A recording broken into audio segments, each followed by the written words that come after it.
Me, I'm pretty much a nobody. Yeah, I get to do a lot of fun videos for AutoGuide.com, but no one's gonna stop me in the street and no one's gonna ask for a photo of me while I'm eating dinner. But as soon as I get behind the wheel of this McLaren, I get all the attention in the world.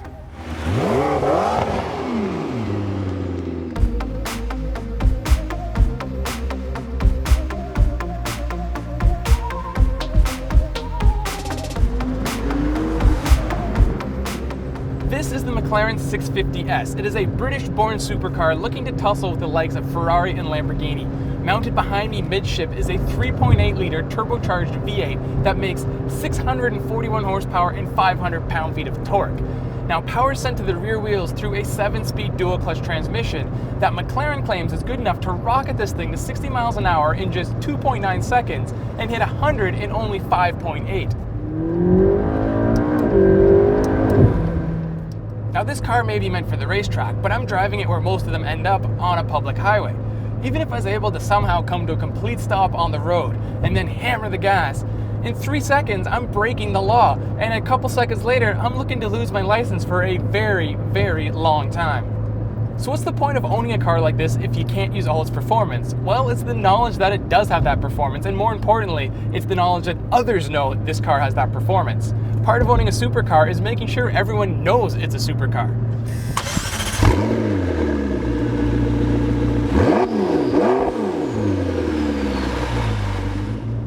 As I'm driving around the highway, I'm getting tons of looks, and some cars are even trying to chase me down.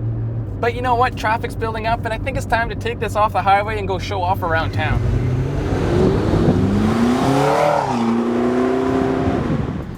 The looks of a supercar are as important as its performance. Everyone knows what a Ferrari and a Lamborghini are, but what about a McLaren? When the MP4 12C first came out, it had the right supercar wedge shape, but some of the details were a little too bland and conservative. It didn't feel like anything special. Now with the 650S, McLaren has fixed all that. It mimics a lot of the P1 styling cues, including the crescent headlights. And the rear end, it looks like nothing else on the road. People may not know it's a McLaren, but they know it's something special, even in that dark gray paint. Yeah, it's gorgeous.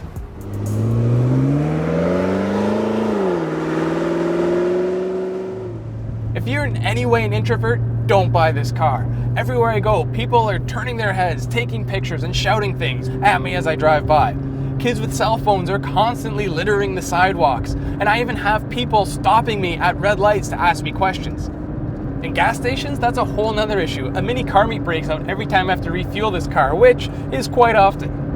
Weighing in right around 3,000 pounds, this car is really maneuverable and it's easy to live with. It's comfortable, somewhat practical, and there's enough space for me in the driver's seat. All things I wasn't expecting in a supercar.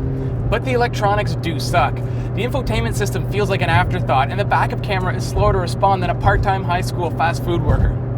But who cares? This car is about going fast, and that it does. Doing repeated low gear pulls on the highway gets addicting.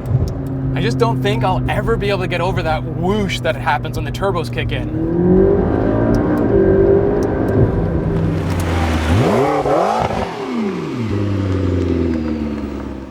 A supercar in the purest sense of the word, the 650S is fast, loud, and flashy. It's also priced a lot like a supercar, costing over $280,000 to start. So forget America's Got Talent. You want to be an instant celebrity? Just buy one of these babies.